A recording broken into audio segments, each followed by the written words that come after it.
My experience living in Miami at 18 years old, or moving out to my Miami high-rise at 18 years old, this has probably been one of the best decisions I've ever made in my life, but also it's been a treacherous journey, especially since the beginning.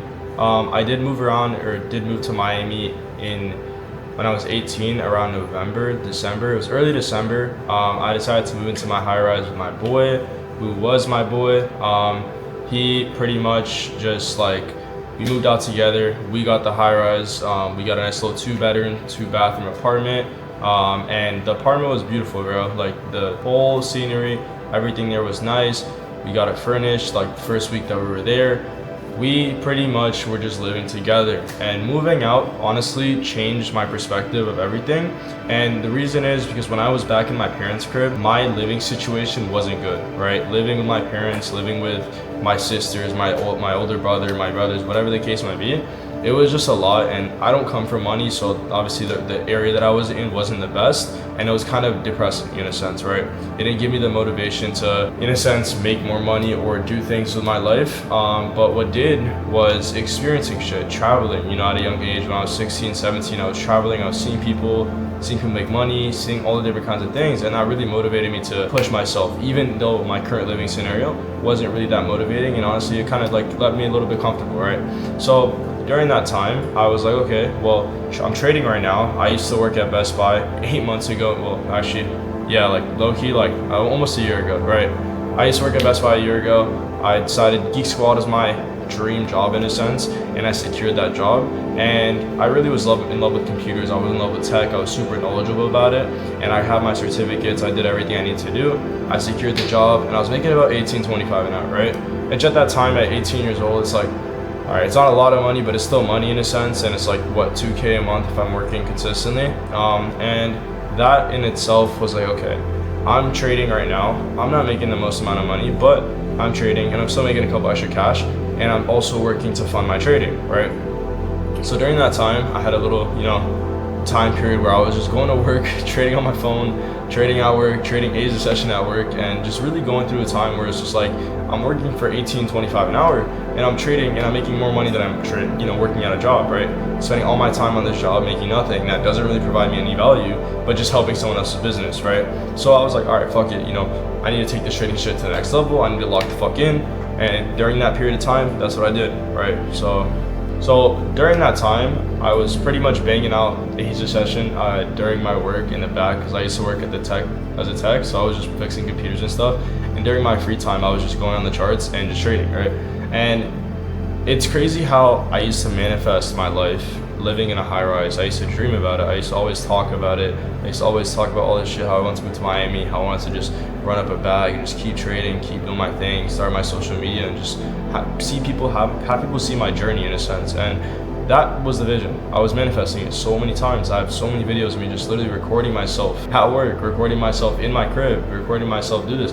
I'm like, I need to lock the fuck in. I want to do this shit. I want to really take my shit to the next level. And realistically, man, that shit was just awesome, right? That just ability to just manifest it and know that that was my life and that was my expectancy for my life. I was like, you know what, that's gonna be me, and that's exactly what I'm gonna do. So fast forward, I hit my first biggest month, which was 46K trading. Took that money, also had extra cash saved up as well from work, from also previous trading payouts. And I was like, you know what, I finally at a point where I could just go, take the hit, move to Miami, and that's what I did. I went, grabbed all my shit, decided to move with my boy the next fucking, I think it was 3 weeks after I decided. We decided to go to the crib, we got it, we confirmed it, they checked my credit, they checked my income, they saw this shit, whatever. They approved me for the apartment, we got in there, right? And this was a time where I was like, no furniture, but a lot of people who I didn't even know or expect came into my life, And it's kind of crazy because I wouldn't have probably known these people or even talked to them before if I didn't have the shit that I had at that time, which is the high-rise, the lifestyle, all that shit. A lot of them started coming into my life, and I was like, fuck it, why not, it is what it is. I know these people weren't with me since the beginning, but these are people who I could potentially, learn from, maybe learn from them as a relationship, whatever the case might be, see where it goes. And it's just, another thing is people will come into your life when you start making money. right? When I was making money, a lot of random people who I didn't expect were coming to my life, right? A lot of people were using me for my money. A lot of people were fucking over my life because of certain shit, right? And that's just kind of how it is, and you have to go through that. You have to go through that process, and that's exactly what I went through. And, you know, we were going out to clubs, we were, you know, doing all this stuff, just having fun as a collective group. Come back to the high rise, beautiful large high rise where we had a whole bunch of people over, all my friends, etc. all be there and just enjoy and literally just take in what I had accomplished, and it felt great, right? It felt really good. After a while I got tired of it, stopped hanging out with them, and just started locking in. Was doing work, still trading at that time, still making a shit ton of money from trading, which I'm very grateful for. And, you know, that was the skill of it. I was able to be free. I didn't have to go to work. I didn't have to do this. I wasn't attendant to anyone, right? I had that freedom, and that's the freedom that the high rise brought me, right? Just living alone or not having a job and just being able to consistently make money without having to, etc., go work for someone else, right? And my boy who I moved in with, or my ex-boy, he pretty much just went through a whole process where he went in a rut. He lost all his money trading, ran through $30,000 in evaluations, fucked up lost $20,000 in his live account. And yeah, during that second month, he just started losing money and lost all the money that he pretty much came with to Miami. He sold his dad's investment Rolex watch that he bought for him and pretty much ran through all that shit in the span of 2-3 months. Thankfully, I was a little logical and to not go through that. I tried stopping it and I tried educating him to not go through that and, you know, be smarter about what he was doing. Just, again, some people are ego, they have hard heads, and that didn't really work out, you know? So he pretty much went about his shit, and, you know, started pretty much just struggling. Ran back to $0, started, you know, just pretty much just sleeping in the crib all day, doing nothing, just felt hella depressed, just blowing a shit ton of accounts, and just pretty much went down a massive rut, right? And I kept on trying consistently helping him out and just getting him out that position, but it didn't work out, right? He ended up pretty much missing rent. I had to cover rent, which my rent is $5K, so I paid $5K for the rent. And that was during that March, April time.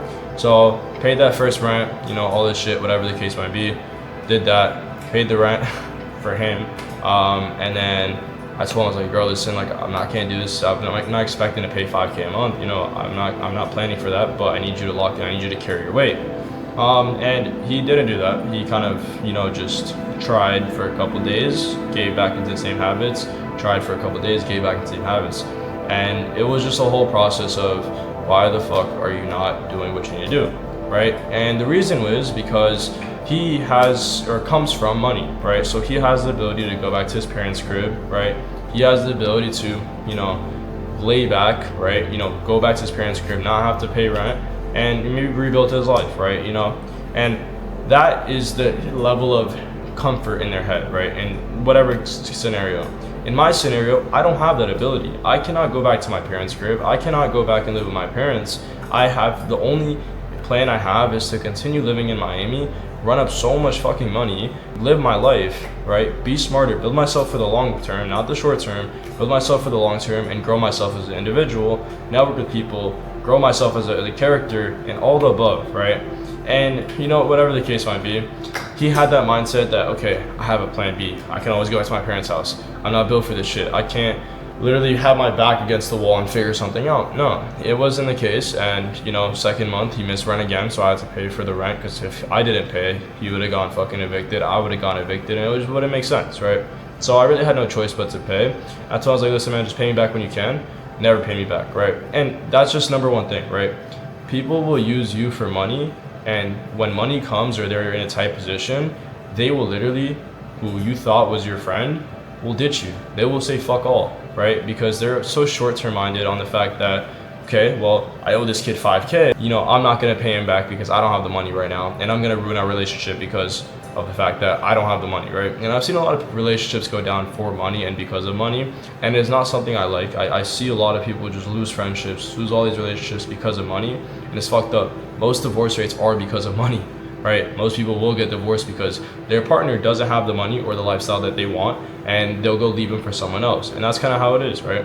And fast forward, whatever, he ended up pretty much fucking over my entire business that I was running, and just started making some crazy claims and crazy remarks saying that, oh, I'm a fraud, all this shit. And I could see why he did that, because I would be a little envious too, I'm not gonna lie, if I had to go back to my parents' crib because, you know, I lost all my money trading, and again, you know, I lost all my money trading, whatever the case might be. I have to go back to my parents' crib. It's not a good look, right? And I understand that, you know, having to go back to your parents' crib after you lose all your money trading, having to freaking, you know, just go live with your parents, and, you know, you no longer can live in the high rise, whatever the case might be. You can't afford it anymore, right? And it's sad, right? It's kind of, you know, embarrassing a little bit, and I understand that. And, you know, whatever. He went back to his parents' crib. He did what he had to do, and then started, you know, pretty much fucking up my business. Just started, like, texting people, soliciting my members, all my clients and stuff, and ended up pulling my business numbers down a little bit. And at that time, it was a little stressful because it was like, okay, well, now I'm doubling down. I'm paying your rent, and I'm also losing my customers, right? And I didn't know it for a little bit until I actually found out, and then I was completely just terrorized. I was like, wow, what the fuck? Like, no way someone I've trusted or told just literally been truthfully honest since day one, having him just fucking completely terrorize my shit. And yeah, I mean, again, it is what it is, and it's the saying that if I go down, you go down, right? And honestly, it is a part of the game, right? People do that. People will tear you down. It's a fucking metaphor. It is the truth. But that living in that time in Miami with him was probably the most depressing times towards the end, because of the fact that you have someone who you know so close, but yet you don't know them enough, and they're willing to tear you down because of the fact that they envy your success, right? They envy what you do. And he always tried getting social media. He always tried doing this. He never stayed consistent because he was a little insecure about his face, right? Or his persona or his identity, whatever the case might be, I don't know. But never posted content consistently because he was a little insecure. And clearly he obviously envied me a little bit, because he would always tell me, like, I wish I could have been like you. I wish I could be like you. I wish I could achieve what you have done, right? And I tried, you know, getting him into space. I always tried helping him out. I always tried guiding him in the right direction. It was just always going through one year and out the other. So he ended up costing me around 30-40K after all the damages, and also after the money that he owed me for the rent and stuff. And it was a little fucked up at the time because it put me down a little bit and kind of sent me back. But I realized the best thing I could do right now is drop him, move down to a 1-bedroom, which I moved up floor, but I moved up to a 1-bedroom apartment, and I decided the smarter thing is to live by myself, right? I pay around 4K roughly a month for this apartment, and I fully furnished it all by myself at 19 years old now, which super fucking happy, super grateful that I have the ability to do this, and I'm super proud and I'm super excited for the future, right? Even though I've lost friends and I've lost relationships and I've lost a friendship of 9 years, and it just goes down the drain like that because of money, it is what it is, you know. God allows that to come into your life so you can learn from it, so you don't make that same mistake again in the future, right? Because it could be more detrimental in the future. Thankfully, it wasn't that much of a loss of money, so it is what it is. But just live and you learn. Take that as tuition for my loss, and I'm honestly just super grateful in the position that I'm in right now, and the position that I'm thriving in, and I'm super excited for the future. So yeah, I mean, boys, it is a super great thing to live in Miami as long as you know how to use it, because it gets lonely sometimes, you know, living alone. You can sleep in whenever you want, wake up whenever you want, do drugs whenever you want. Not saying I do, but people do that. And then drinking whenever you want. There's a lot of shit that you could do, right? Miami, it depends the personality or characteristics you have before getting to Miami, and the type of mindset and the person you are.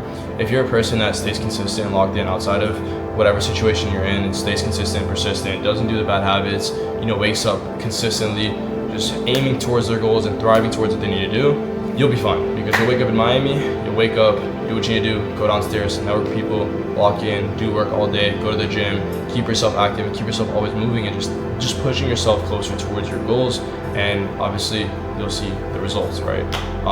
So nonetheless, there's a lot of fake friendships and fake relationships that comes from Miami, and a lot of people that come out that are out here, and it is what it is. You know, people don't really care too much about what you they don't really care too much about you, really, to be honest. It's all pretty selfish out here, but there's some pretty good business relationships that you can really grow and have here, and it's super fun, and people will always envy you. I get envied a lot being 19, living here. There's people who are 40 years old, 50 years old that live in my building, so it's kind of funny, but again, I'm the youngest one in the building, so it's super fire. I'm looking forward to continuing to grow this and just run this up. So yeah, love y'all boys, and I appreciate you guys for just tuning in for this video, and I'm super excited, and yeah.